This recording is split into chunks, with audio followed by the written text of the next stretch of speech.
Hello and welcome to yet another episode of the Amateur Commentator. Today, Anshul and I will be discussing India's T20 wins against West Indies and Sri Lanka.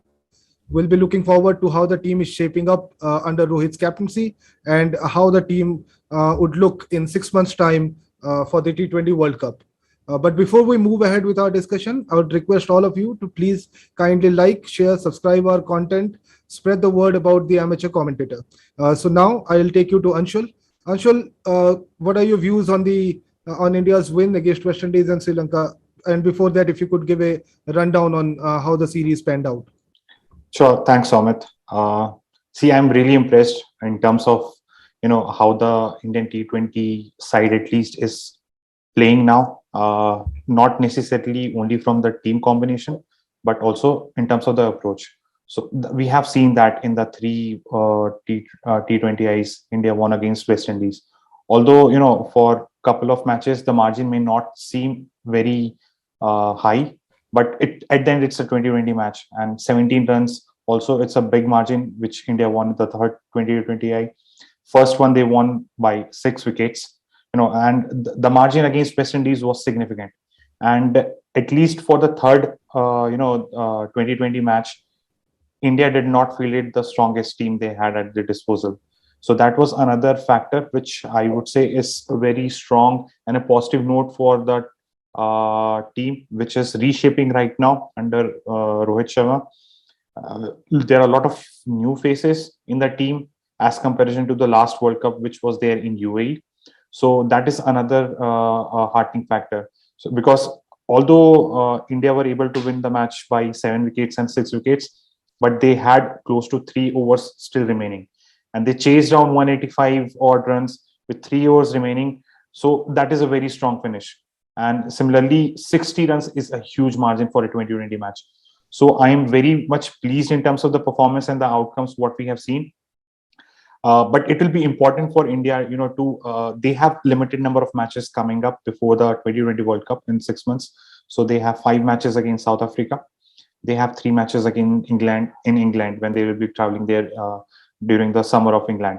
So it will be very important for the Indian team to field their best, team, which they intend to take to World Cup, so that all the possible 15 or 18, whatever the squad number is, will get enough game time, so that we are not any fiddling around or experimenting or providing opportunities to new players who might not be there in the T20 squad for the World Cup. So that is something which would be very important for India. I understand that IPL is around the corner and most of the players who will be part of the squad will get at least 10 odd matches easily. But the 8 international 2020 matches which are coming, that will be equally important. I agree with you that the next couple of months are pretty important, especially after the IPL. We don't have as many international matches to narrow down the pool, I guess. But the one thing about these two series that I was pretty impressed with was it's a matter of fact, it's a matter of chance kind of thing that India batted first in 3 of these matches and then chased thrice, and in all those they looked pretty comfortable. And with West Indies, there were a couple of close matches. I think the Sri Lanka games were pretty much one-sided. If you look at it, in the first one we scored almost 200 and then beat them by 60 odd runs. In the second and third games, there were way too many overs left, and we had way too many wickets. Absolutely. So, yeah, in that sense, I think the Sri Lanka series was much easier. But still, there are a couple of points which concern me here, I would say. First thing is not we only lost two wickets in the first match against Sri Lanka. We lost 3 wickets and 4 wickets in the next 2 matches. So we did not have a lot of player getting the batting time there.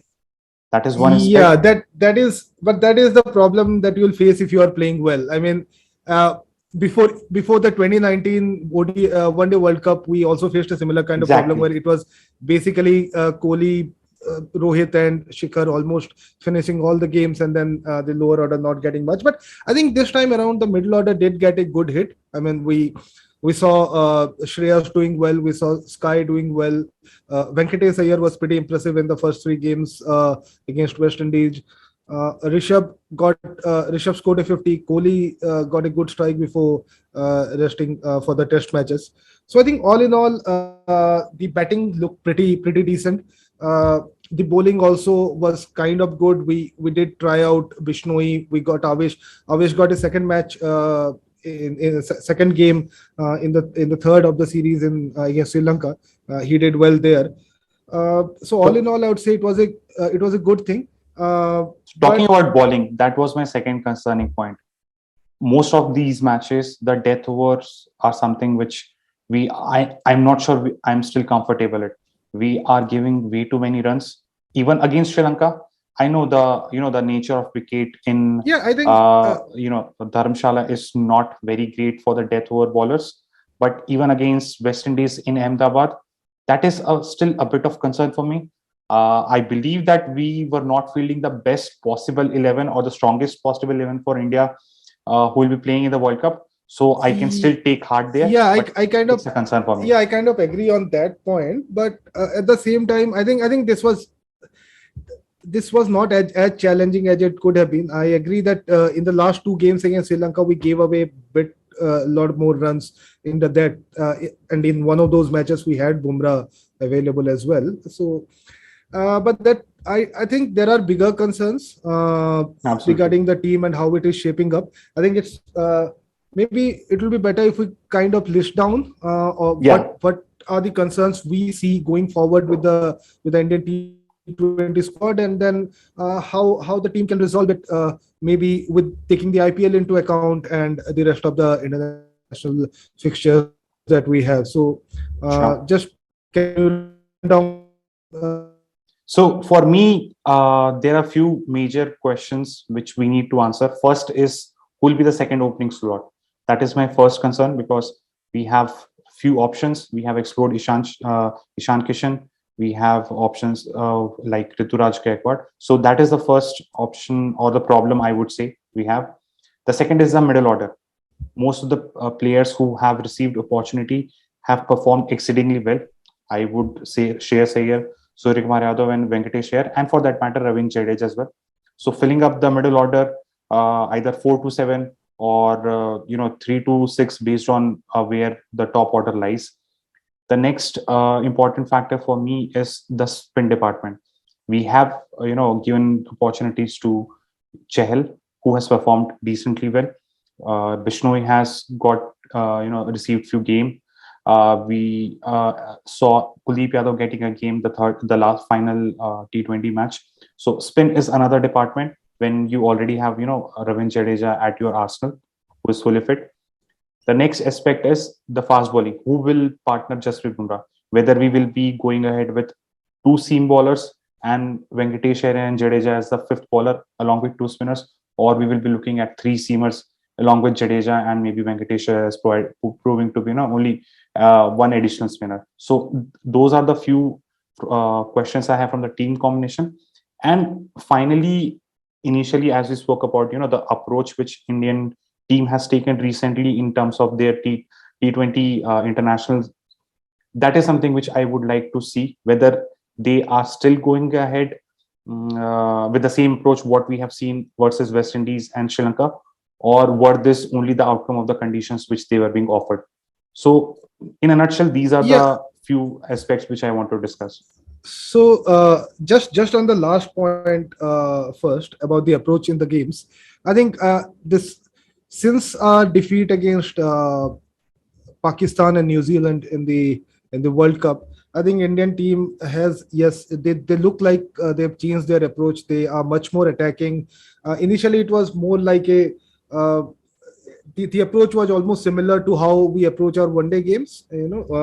Consolidate, start well, a good kind of run rate for the first 6 overs, then consolidate in the middle with the spinners coming in, and then go for the hits and all. I think the way the way T20 cricket is being played around the world, that has changed a lot, and even in one-day cricket, England has shown that you could go hammer and tongs from the first ball itself. So I was pretty happy with the way India approached these games. I know that West Indies and Sri Lanka are not the uh, toughest of opponents, but there was a concerted effort to uh, to start attacking from the first ball itself. So I agree on there a is a lot of change the in approach, points. I think. Yeah, I agree on a lot of the points which you mentioned. Yes, there has been a change in approach in terms of how teams are, going ahead in the 2020 format. But I would not read too much, in the defeats versus Pakistan and New Zealand in the last World Cup, because I have like my view is it was more because of the conditions rather than India playing bad. Most of the games in UAE, the outcome was decided when the toss was done. You win the toss, field first. Dew was a very Uh, important factor there. So yes, Indian team could have performed better, but I am not sure whether that actually translated into the result which we saw. So yes, I think I agree that I yeah, I think I get the point about conditions, but I think especially against Pakistan in the first game, we lost early wickets. That happened with New Zealand as well, but more so with Pakistan, we lost early wicket, and then we just could not come back. Kohli played a good enough innings, but we saw in the second innings with Bauer and Rizwan were chasing that was just not enough. 150 was not enough. sure. Yeah, but before we get into the approach and how it has changed and how it may change further going into the World Cup, let's start with the openers first. I think it would be better if we can first maybe go through what we feel looks like the probable 15 or probable 18 for the World Cup. All, there is a caveat here. The IPL is yet to happen, and obviously a lot of things could change in between. Uh, in fact, they will change in between. I'm sure that performances in the IPL will matter also. Absolutely. But yeah, let's first go through the 18 probable 18. I think it will be narrowed down to 15 or 16 before the tournament starts. But for now, we have chosen 18 players whom we feel could make it to the World Cup. Yeah. So the one point which you mentioned, Somit, I agree that we still need to wait for what happens in IPL. But the team which we feel might go to Australia for the T20 World Cup, I do not see more than, at least I see 80 or 90% of the places fixed. It's just that there are few positions which might change based on how other players are performing in the IPL. So Yeah, can you just yeah, yeah. go through So the team once? Yeah. I would consider Rohit Sharma, KL Rahul, Virat Kohli, Suryakumar Yadav, Shreyas Iyer, Venkatesh Iyer to form my batting group, my core batting group there. Then I would go with Pant and Ishan Kishan as my wicketkeeper, as a backup wicketkeeper. Ishan Kishan. I would go with Jadeja. I feel Jadeja is the pure all-rounder in the team. Yes, we have Venkatesh here who can bowl a bit, and I will take Shardul Thakur and Deepak Chahar as the bowlers who can bat a bit if I'm playing any one of them. I would still go ahead with Bhuvneshwar Kumar, Bumrah, Harshal Patel, and Mohammad Siraj as my pace bowling options. And in the spin department, I'll take Yuzvendra Chahal, Ravi Bishnoi, and Washington Sundar. So we have selected 18 players here, but as you mentioned that we still do not know how many players will be selected in the initial squad, whether it will be 16 or 18.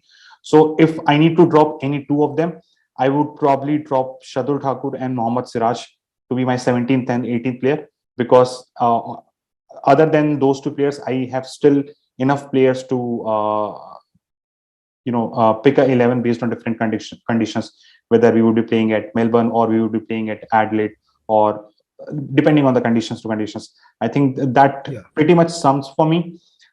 Yes, we talked about options. So we have selected Ishan Kishan, but based on the limited opportunities which he has received in the last 2020 he has played, I would still like to see how Samson performs in the IPL. If he performs much better than Ishan Kishan, I would like to consider him as well as a probable. Same goes with Washington Sundar.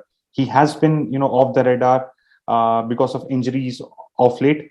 So I would also like to keep an eye on Akshar Patel, Hardik Pandya, if he is available to bowl, and if he's bowling, how is performing, and at the same time, Deepak Hooda. So these are the other options which I would like to see if Washington Sundar is not able to perform that well in IPL. Yeah. And at So the there same, are, I think there are quite a lot of other players as well, on whom we'll have an eye on during the IPL, especially the likes of Prithvi Shaw, and even someone like Mayank Agarwal, who will be obviously opening the batting. He's expected to lead the Punjab side.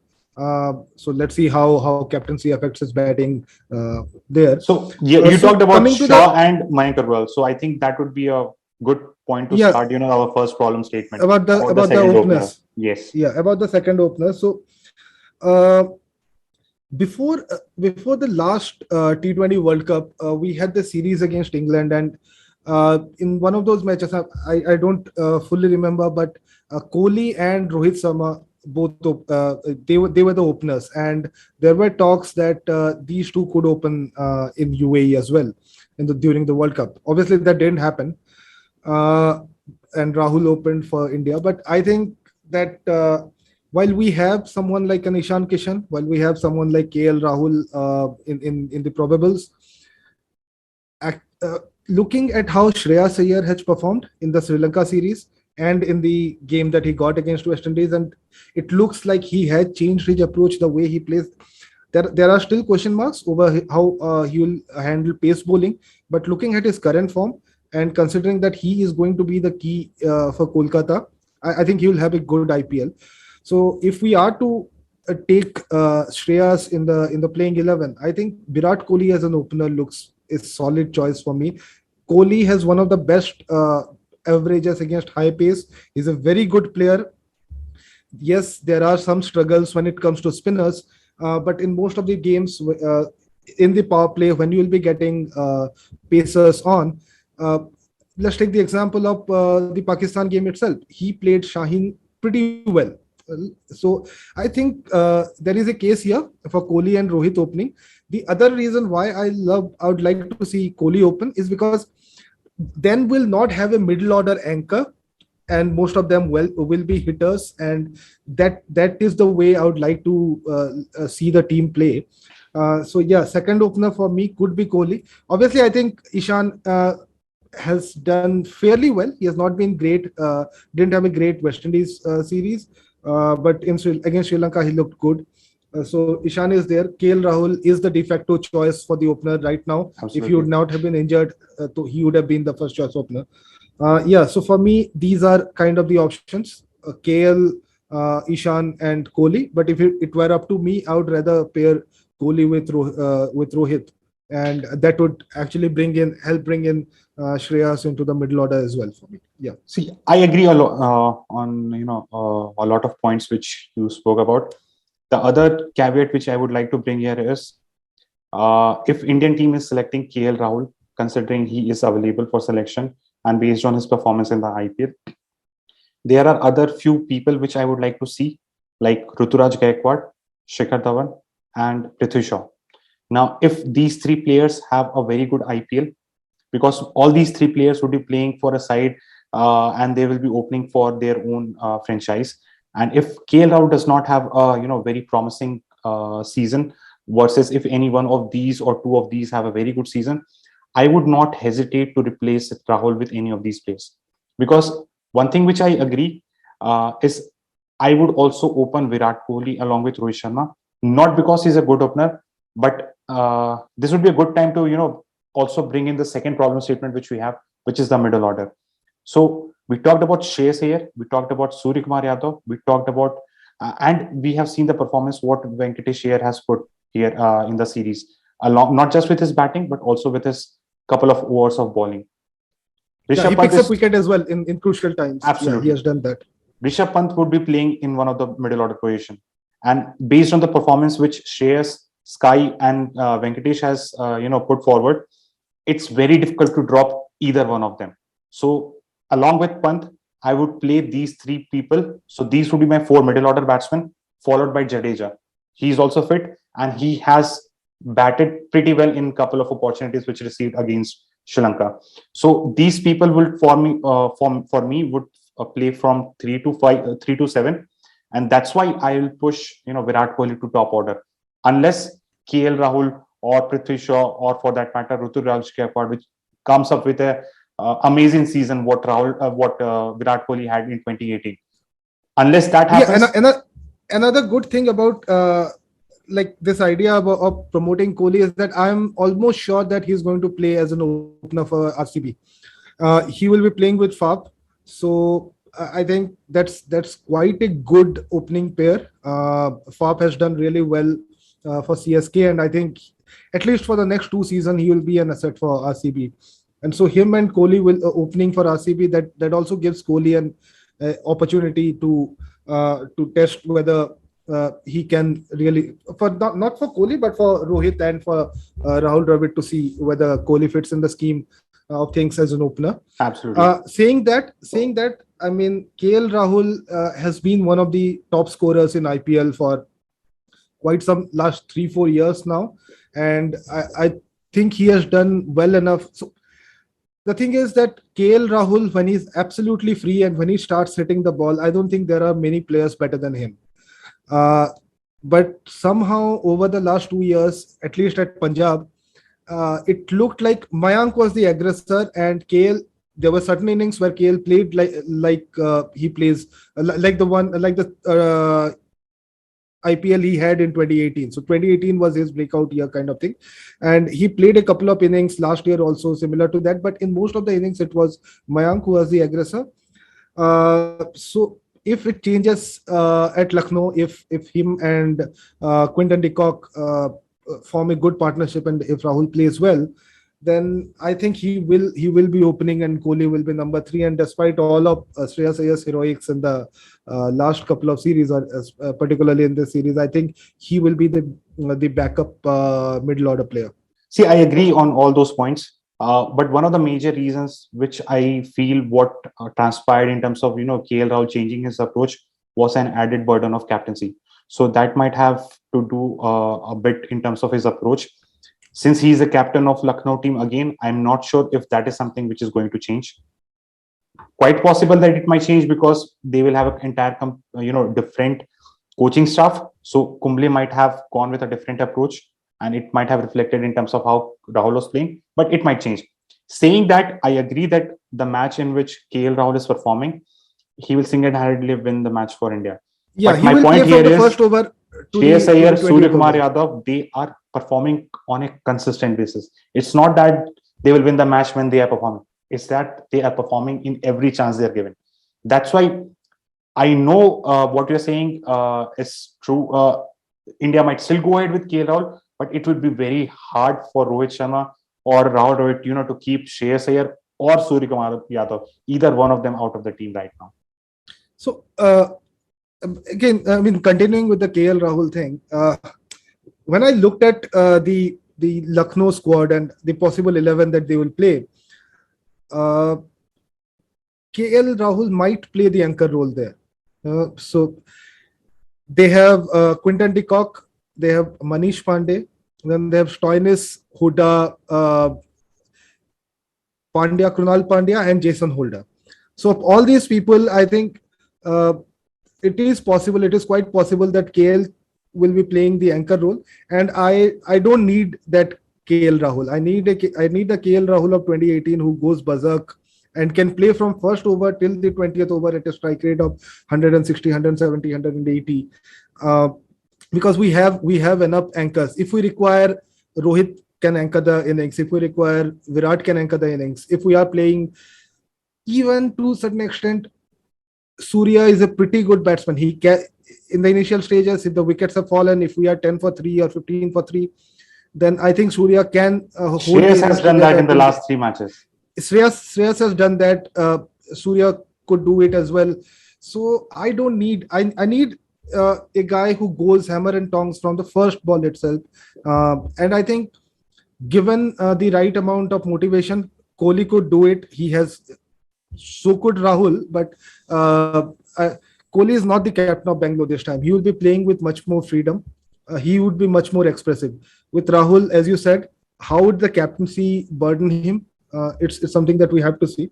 So coming to the point which you mentioned about Virat Kohli, right? So you and me, we both agree that Virat Kohli should open, and the middle order should include both Shreyas, Sky, both of them. Uh, my only concern here is all these things we are talking about in an assumption that Virat Kohli will have a very good IPL season. What if this is one of the off seasons for Virat Kohli? Then how are we expecting, a scenario to so change in that case? the ideal thing is that I think if someone says this on Twitter or social media, he's going to get roasted. But Virat Kohli and Rohit Sharma should not be playing T20 internationals for India. Not now, but even 2 years before this, they should not have been playing. This Indian T20 international side should have been completely different. It should have been without Virat and Rohit. Not that they are the best white ball player in the last 20 years, and not just in India, across the world. I mean, I don't think there are two better batsmen than Kohli and Rohit in white ball cricket that white ball cricket has seen in the last 20-25 years. But the problem is that somewhere the way Rohit and Virat play, they have not. I would say they have not completely adopted the new ways in which T20 cricket should be played. Uh, More boundary hitting, more six hitting. Rohit, when he is in his elements, he can hit the ball, but it's not necessarily always the case. At least in At least in international cricket. 2020. At least in 2020 in international cricket, and same goes for Virat as well. Virat had a fantastic 2016 IPL, and from 2016 to 2018, he was a very different player. But since then, somewhere, but that was in IPL. I mean, even then, his international T20 performances, he averages 50 at a strike rate of 130 odd. That's phenomenal numbers. But their approach, it's still questionable. So if the ideal situation would have been that both of them should not have been playing T20 internationals. They should rather have been focusing on ODIs and the test cricket for India, and let the youngsters, someone like Prithvi Shaw or Kishan, take up the mantle as opener, with maybe KL and Mayank getting in. So it's something that it's not a popular opinion. But since we have them, since Rohit is the captain, there is no running away from the fact that both Rohit and Virat will be playing. It does not matter, as you said, Virat may have a bad season. It may be true, but that's not going to change the fact that Virat is going. My only question is, like, we both agree that he should open right now, based on the current performances, what we have seen from the middle order, prospects. So in a scenario where Kohli does not have a very good season, do you still see, or do you still want him to open with Rohit Sharma? The reason why I initially said that we need to have Kohli opening the batting is because I think that's where the team benefits the most, because then you have players like Shreyas, you have Rishabh, you have Surya, you have Venkatesh Iyer and Ravindra Jadeja. Shreyas is not great against high pace, especially when you are playing in Australian conditions. You need someone at the start of the innings who can do well in those conditions against pace. So, but Shreyas is a brilliant hitter of spin bowling, and he's a good runner. He's a good runner between the wickets. He can hit the ball a long way. So he is one of those ideal players for over number 7 to 15. If he goes into the anchor mode, that's a problem. But the way he played in the Sri Lanka series, India were 2 down or 3 down pretty early. They were 2 down pretty early in the games, and yet he was there. He stayed there in the last 2 games. So I think to give these players an opportunity, Shreyas, Sky, Rishabh, and Venkatesh Iyer, I think Kohli should open, because if Kohli is selected, there is no way that they are not going to pick him in the 11. He is going to get picked in the 11. Sure. So absolutely. If he is getting picked in the 11, then that's the place I see him playing. So we both agree Kohli and Rohit should open. Shreyas, Rishabh, Sky, Venkatesh, and Jadeja. So these are our top 7. Okay. So we have answered 2 of our major problems which we started with. Who should open and what should be the composition of middle order. So I believe this the top seven give us a very good batting, along with very good, finishing batting order, along with two bowling options, which might not be an 8 over bowling option, but at least 4 to 6 over bowling option in Jadeja and Venkatesh Iyer. Yeah, I see. I actually see Jadeja bowling his quota of 4 overs in Australia, unless there is a left-hander who just tears him apart. I think Jadeja Absolutely. mostly will be bowling. So his my point is, like, quota of when we overs. are including Venkatesh and Jadeja both at 6 and 7, Yeah, it will be at 6 least overs. 4 to 6 overs I'm already Yeah. considering. Now let's come to spin first, then we'll come back to the pace bowling option. We have seen Chahal, we have seen Bishnoi, we have seen Kuldeep Yadav as well. Jadeja will be one spinner which he will play at number 7 most likely, based on our analysis. Who do you think should be the other spinner, or you think that India might also see a possibility that they can go ahead with 2 spinners and Jadeja? No, I don't think that India will be going in with 3 spinners, including Jadeja. I don't think that is going to happen. There will be one more spinner along with Jadeja for the middle overs, and I possibly feel it will be Chahal. The Australian grounds are pretty big. He has played there. He has experience there. He looks like he's back in form from what we have seen in the one days and the T20s. And the Bangalore wicket didn't suit him for some reason. And once your confidence is not up there, at Chinnaswamy, you can really go for a lot of runs. And his performances had dipped a bit. International cricket also, his performances had gone down a bit in the last 2 years. But I think he is back in the groove.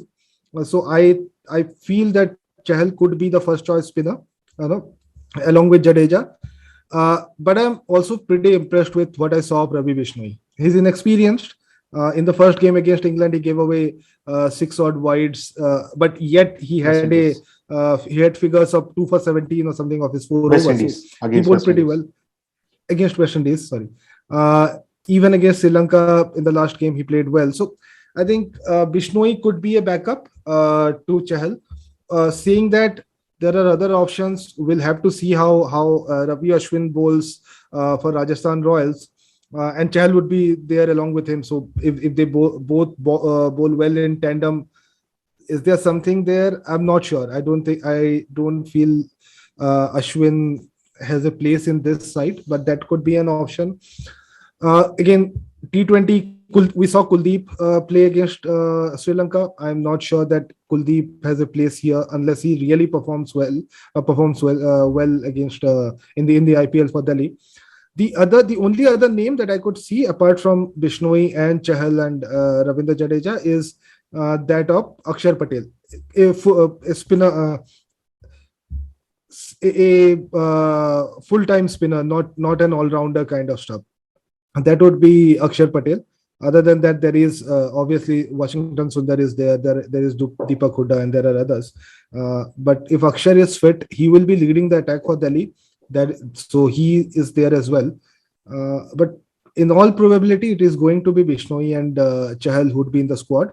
And depending upon how India wants to play, I think one of those will be getting an opportunity. I think there are a few points which I do not agree when you talked about, Chahal was not in form. I think he was still in form. It's just that he was not consistent when we talk about Yuzvendra Chahal, because when Dhoni was there, he was able to just bowl based on whatever instruction was passed on to him. But as soon as Dhoni was not there in the picture, it's just that his confidence took a hit. He was still bowling well. He was in form, but the amount of right balls which he should bowl, the consistency level was something missing. But right now, in the last few months, that is something which I feel is coming back to him again. He's much more consistent. Even when batsmen are, dancing down the track, hitting him for sixes, he's still tossing the ball up and getting wickets. Yes, there were a couple of missed opportunities on his bowling during the West Indies series, but I would be surprised if Chahal is not the first option as a spinner apart from Jadeja. That Yeah, that is going to happen. I think Chahal is going to be the first option, and as I said, Bishnoi could be a backup. Yeah, It's yeah, more a question of who is going to be the backup spinner rather absolutely. than the first choice. I think. Yeah. I think Bishnoi bowled pretty well. It's just that he's very young at this stage, and it will take some time for him to be consistent. He was bowling some very good balls, but as you mentioned, he was also bowling a lot of extra deliveries, which might prove very expensive against stronger opponents. Yeah. But But I think those were mostly nerves in the first game. I think absolutely, absolutely. after that he kind of did well. The thing with Bishnoi is that he's a very good bowler to left-handed batsmen as well. I mean, his stock delivery is the googly, so Yeah. he's more of an off spinner kind of thing rather than a proper leg spinner. So I think that that is why him and Chahal are pretty different in some sense as bowlers, and he gives us another option, a different option than Chahal. So that is again another reason why I feel that he is going to be the backup. And frankly speaking, I also don't see a lot of options out there. Yeah, I was coming to that. So yeah, You talked about Akshar Patel, but before Akshar Patel, I would probably prefer Washington Sundar in my squad because he is a off spinner option, which we currently do not have in the team. Jadeja is some of the matches, even in when he's playing against for CSK, right? He is not bowling because there are too many left-handers in the opposition. So when we have a lot of left-handers in the opposition, Washington Sundar will give me another option. And he can be a very good replacement for, say, likes of Venkatesh Iyer when we already have Jadeja performing very well in batting. And at the same time, he can also be another option where I only want to go ahead with two seamers. And then Venkatesh Iyer may be able to give me another couple of overs. So I'll have essentially three spinning bowling options with Jadeja, Chahal, and Washington Sundar. So Washington Sundar will be my second or third pick based on how Bishnoi is able to perform leading up to the World Cup. Do you see a chance of both Washington and Venkatesh Iyer playing together in the same game? I mean, that would be a bit too much. See, it will depend in terms of how Rohit Sharma is actually utilizing Venkatesh Iyer in the remaining of the matches and how much bowling he is doing in the IPL. If he is getting enough overs under his belt in the 14 matches of the IPL and the 8 matches which are still remaining for India before the World Cup, I would not, entirely disregard the scenario where I can go ahead with Venkatesh Iyer and Washington Sundar both, because I understand that for a 2020 match, we do not need a batting lineup which goes deeper than 6 or 7. But if I have another batting option who is a very good bowler for me, I would not mind that. So I would be very happy playing with Venkatesh Iyer, Jadeja, and Washington Sundar at the same time, considering these three bowlers are able to give me 10 overs. Yeah, so no, I think the point about not having a deeper lineup, yeah, I mean, you don't need you obviously won't prefer 4 number 11s, but one of the things that I feel is your top 6 should be absolutely solid, and then it could you need to have a few players who could basically hit the ball. So maybe a 5 ball 10 or a 10 ball 20 kind of things. And that I see with people like, if we have people like Deepak Chahar, if we have people like Harshal Patel, they will give me those kind of runs.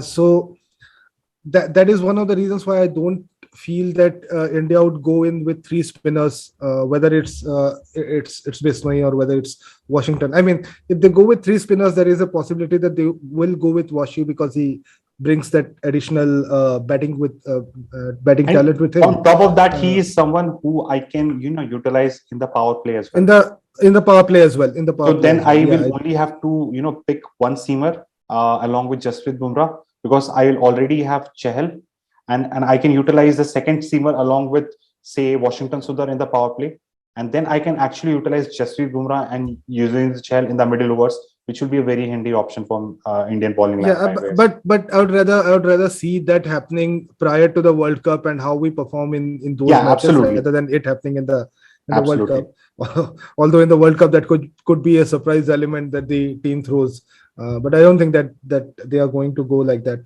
So on the staying on the topic of having a deeper lineup or not having a deeper lineup, if we bring in players like Deepak Chahar and Harshal Patel, they do bring that talent of 5 ball 10 or 10 ball 20 with them. So how do you see the pace bowling lineup stacking up? I think obviously Bumrah is going to play there, but a lot will also depend on who are the other players that we are going to pick, because Deepak Chahar is a very different bowler than a Harshal Patel. So just what are your choices, and then maybe I'll chip in a bit about See, how I based think on it will. yeah, based on the current performances which I have seen in the last 6 matches at least, my second pick would be Bhuvneshwar Kumar behind Jasprit Bumrah. So at least these two bowlers will be my first choice seamers. Now, if I am based on the conditions, whether the ball will actually be like it is a seaming condition, and Deepak Chahar will get enough help out of the new ball, then I would incline to go Deepak Chahar's route. But if Bhuvneshwar Kumar and Jasprit Bumrah are going to open the bowling, even if Deepak Chahar is there in the team, then it does not make sense. Then I would rather go Harshal Patel, because he's someone who will provide me, good options in the middle over, in the death over, and his change of pace would be a unique advantage because of the larger square boundaries in Australia. So the change of pace, yes, there will be few deliveries where he will get hit. So, but Harshal Patel in the middle overs will provide me more wicket taking opportunities if Deepak Chahar is either not opening or he's not able to swing the ball. Because when we are talking about the outcome of these two bowlers, they are pretty much very even in terms of how many runs they are giving, the economy rate and the strike rate part. But if I'm not opening with Deepak Chahar and the ball is not swinging, I would rather be more comfortable with Harshal Patel. Yeah, so I think taking Deepak Chahar or Harshal Patel will actually define how our bowling attack, the bowling strategy is going to be. Because if we are going to pick Chahar, I think he will bowl at least 3 overs in the power play, if not all the four together. So if that happens, then there is a possibility that we can use Bumrah as a middle over enforcer kind of thing, which is becoming a bit which is becoming quite popular in leagues where they are having a pace, Right. a pretty brisk pace bowler in the middle overs to cut down on the runs. And also Bumrah bowling with Chahal, that is another combination that could be pretty productive. Yes, I don't think Bumrah, if Bumrah bowls in, let's say, between the over 7 and over 15, he will be difficult. It will be difficult for batsmen to hit him. Absolutely. And if in that if they go for attack, if they go to attack Chahal, then he would have a greater chance of picking up wickets. So that is one strategy where if you go with Deepak Chahar, you can use Bumrah as a middle over enforcer. On the other hand, if you go with Harshal Patel, he does a pretty good job, pretty decent job in the middle overs, and then is a good death bowler with his off cutters, and he has a good Yorker as well. So if that happens, then Bumrah and Bhuvi could start. But the point about Bhuvi being the second in choice, the second in command to Bumrah, I think I agree. There's a point of time where maybe 6 months or a year back when Bhuvi was struggling with injuries. His performances were a bit down, but it looks like he's coming back to form. He will be staying with SRH. He has been a great servant for them. He has multiple purple. He's a multiple purple cap holder in IPL. And this season again, he will be leading their side. So him coming back to form is a great news for India. The other options in fast bowling, whether it's a Shami or it's a Siraj, because I don't think we'll need to go till Avesh for the World Cup at least. I mean, going forward, maybe Avesh could be an option. But among all these, among Shami, Siraj, and Bhuvi, I would rather prefer Bhuvi first. See, it will also depend a lot in terms of how the IPL season is faring for all these bowlers. Because that's Siraj true. and Avesh have performed exceedingly well in the last 20 Yeah, that matches is true against for Lanka. all the positions, I guess. Yeah, that is But true for all the another positions. different thing which I wanted to bring here is, see, I'm not sure if there is a lot of difference in the SG balls which India is using in the white ball format in India versus what we saw in South Africa, because somehow I'm feeling, apart from the conditions which we saw in Lucknow or Ahmedabad or in Dharamshala, somehow the ball is swinging, or it's doing much more in the starting 3-4 overs as comparison to what we saw in South Africa. Bhuvneshwar Kumar was still, it's only a month and a half or 2 months maximum back. I'm not sure that he's able to swing the ball that much more in just a couple of months' time. So that might be a different, I'm not sure whether that's a case or not, but whether it's just because we were using Kookaburra ball there, which we will be using in, World Cup in Australia, or it's because of conditions. And if it is just only because of the condition, I would be okay with going ahead with, Deepak Chahar and Bumrah and Bhuvneshwar Kumar. But if that is not the case, I'm not sure if I'm comfortable, bowling with Deepak Chahar and Bhuvneshwar in the power play where both of them are of the same pace, and if the ball is not doing that much, it will be easier for the opposition batsmen to take them, attack them. That's why I'll tie back again to the Washington Sundar part here, because I also completely agree that I would like to play Bumrah and Chahal as a mid over enforcer. So Deepak Chahar and Bhuvneshwar, if they are not swinging the ball, they are very similar bowler in the power play, and it will be not a very good scenario for opening bowling lineup. No, I think Bumrah could anyway come back if both of them are not having a good day. And my first choice, anyways, would be Harshal. I would rather play Harshal ahead of Deepak Chahar, unless like Indian team is looking for a bit more strength lower down the order in terms of batting. Although I also feel that Harshal Patel is a very underrated batsman. I think he can strike the ball. He has shown it in a couple of games in the IPL as well. My only concern with Deepak Chahar is that I don't see him bowling late in the order, around the, let's say, 16, 17, 18th over in the death overs. So I would be a bit wary. But saying that, I think he's going to make it to the 15. He is going to be there in the squad. And it will all depend on how India, what is the strategy that India goes with. So it will either be Harshal or Chahar for that third seamer position, and then possibly Bhuvneshwar and Bumrah to lead the attack. Yes, absolutely. I think that's a good way to come to the approach which we initially talked about. Since the World Cup has ended, India has not lost a single T20 international. They are on a 12 game winning run now, and it looks like they have changed the way they bat. Bowling, I don't see a lot of changes, but batting certainly. And if this goes, if they keep on with this kind of strategy, I won't be surprised if they bring in Bumrah as a middle over enforcer, play with maybe a Washi also, as you said, maybe Washington and Bhuvneshwar to open the bowling. That could be something pretty different. But pleasantly happy with the change in approach. What do you think? Is the 2021 T20 World Cup going to be India's 2015 World Cup? What 2015 World Cup was for England? So I talk about two different approaches for batting and bowling separately. I completely agree in terms of the way India has approached their batting for the T20 games. They are much more proactive, and that is something which we can easily see in terms of the runs they are scoring the power play, which was closer to 6 or 7 prior to the New Zealand game, which you mentioned. And what we have seen in the recent matches, India is scoring close to 8 or 9 runs in the power play. Now, it is easier to disregard the fact that India has played not very strong opponents beyond the New Zealand game. Yes, the New Zealand series we won 3-0, but those were the matches which we played in Indian conditions.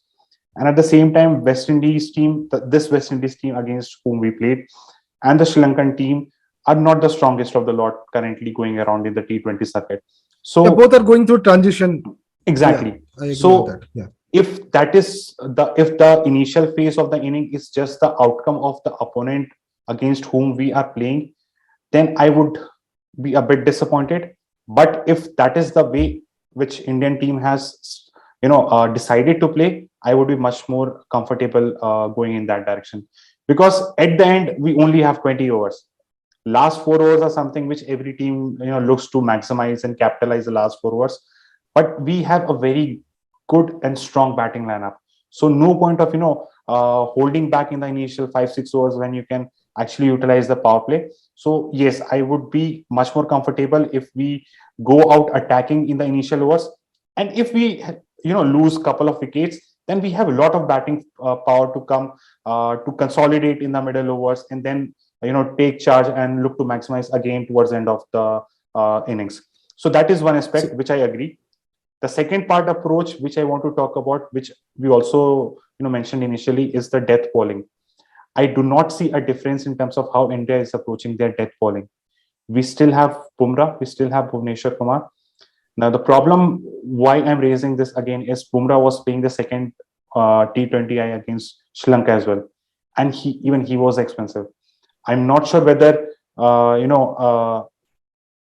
the captain or the bowler, they already have decided before starting the over that we'll keep the third man and the fine leg up and we'll just go straight. I'm not sure whether that's the right approach. I'm not talking about the game plan of the approach, but we need to do something about the death overs, which I don't think so we are trying to change in terms of how we have been doing.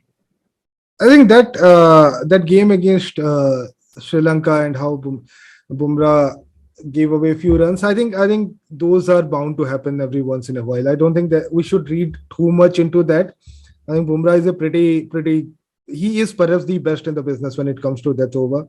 Bhuvi has been doing phenomenally well for SRH in the death overs as well, and for India he has done the same.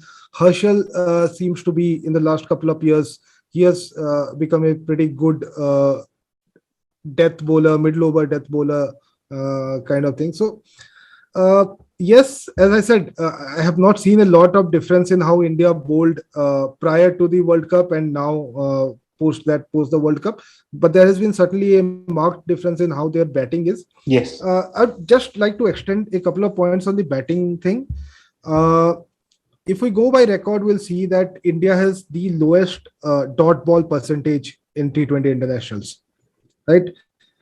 West Indies perhaps have the highest when it comes to the internationals, but West Indies have the highest boundary percentage, or at least had the highest boundary percentage. You could say 2021 T20 World Cup was kind of an end of an era for West Indies, with Gale, Bravo retiring, and even Pollard is coming to the end of his career, although he's still young, he's 34, I guess, so there's still cricket left in him. But that was an end of an era kind of thing for West Indies. What India have been doing well in the last 6 games against West Indies and Sri Lanka is that they have upped their boundary scoring percentage without affecting their dot ball percentages. The dot ball percentages have stayed low. I think Shreyas has contributed a lot to it. He's a good runner between the wicket, and he has done that in the last 2 games as well.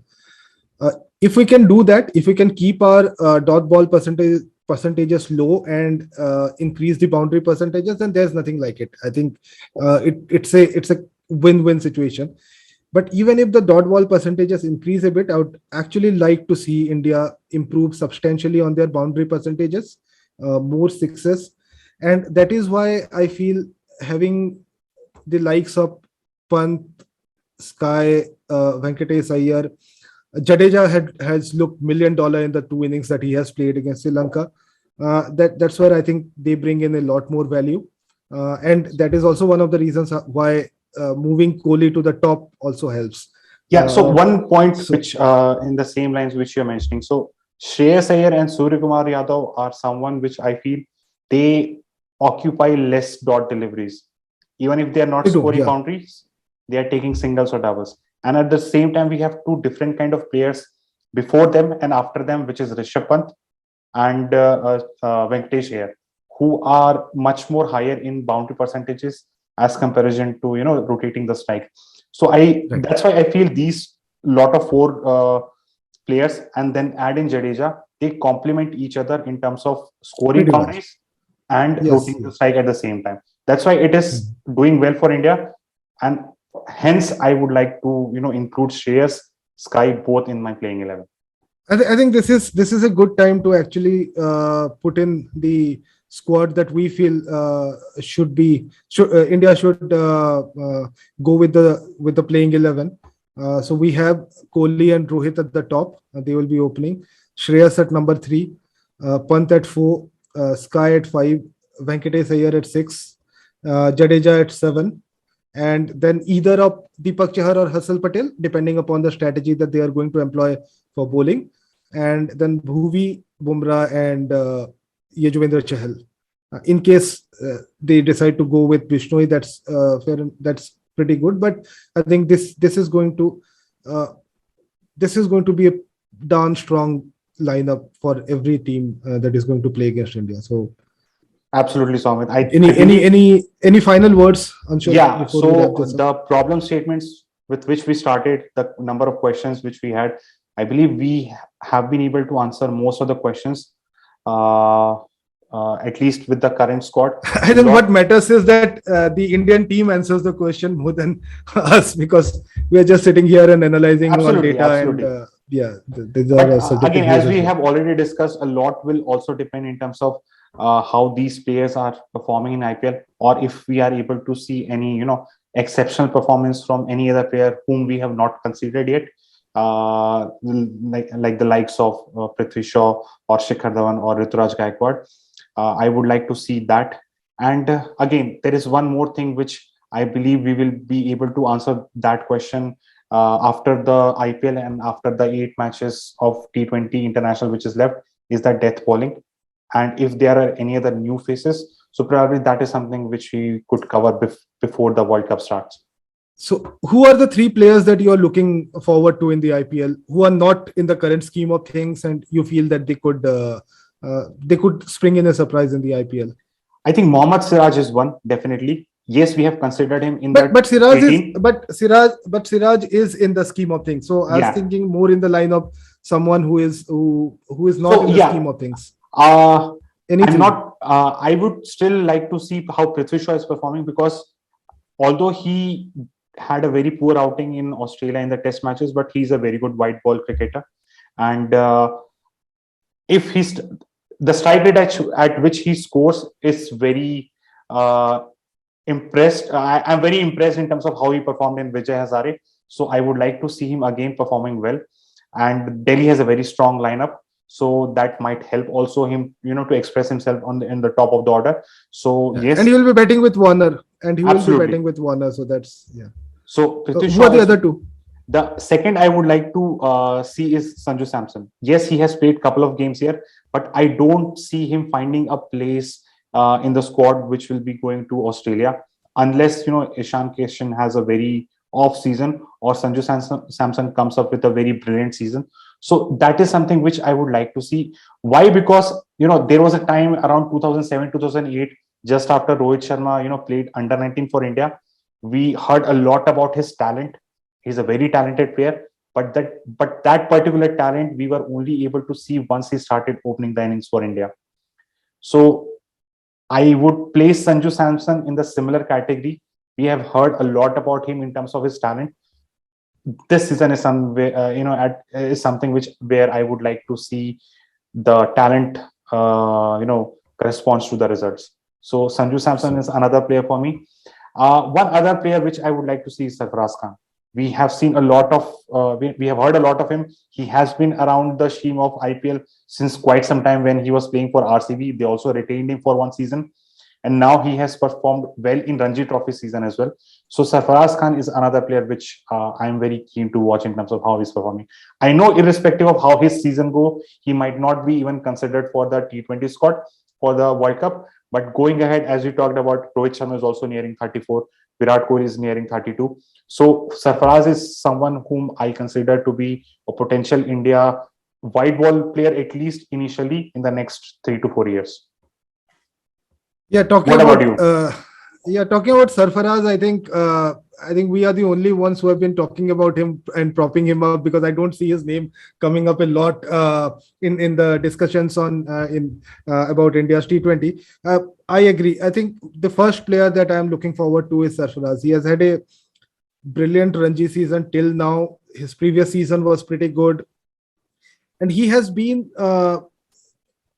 not been that successful in IPL, but I think that it has also got to do a lot with the opportunities that he has got. But he has been one of those players who have consistently done well in all the levels that he has played at number 5 and 6. He was a brilliant number 5 for the Indian under-19s. He has done that for Mumbai as well, in the batting at number 5 and number 6. And as I said in one of our videos when we were doing when we were analyzing the teams for after the IPL auction, he is a right-handed Rishabh Pant. He can hit to areas where you will not have fielders. He can hit the ball long, and in general, he's someone who will keep the scoring rate up. So Sarfaraz, obviously, I'm looking forward to how Sarfaraz goes. I would also be looking forward to Prithvi Shaw. I think that's obviously someone who has a lot of potential. He's also someone about whom we have been hearing for like 7-8 years now. He had a good run in the Indian side initially, then faded out a bit. The third person that I'm looking forward to is actually Abdul Samad. Sorry, because Samad again is a lower order hitter. It's between Abdul Samad and Shahrukh Khan, but Shahrukh we know a lot about, and obviously a lot of the eyes will be on him in the IPL. But I would like to see how Abdul Samad performs in that SRH lineup. He is again someone who is a big hitter. He's just 20 years old. He has got a lot of potential. He has done fairly well in the games in Ranjis as well till now, although nothing spectacular from him. But I would like to see how Samad performs. I'm a big fan of his. He hits the ball clean. He's a very young fellow. Maybe roll his arms over for a couple of overs. So these are my three: Absolutely. Sarfaraz, Shaw, and Samad.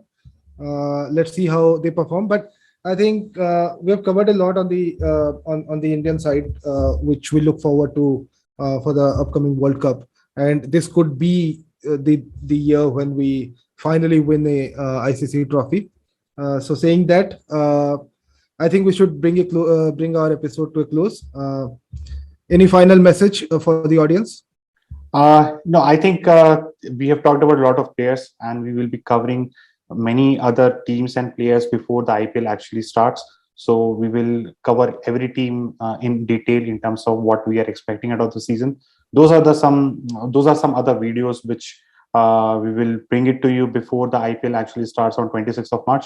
So please like and subscribe and hit the bell icon so that whenever we are posting any new videos, it will reach to you directly. And keep commenting for not just for better reach, but also provide your views in terms of what additional comments or improvements we can bring, or additional topics which you want us to include in the episodes which you're doing. We would be very happy to include all those aspects. Thank you.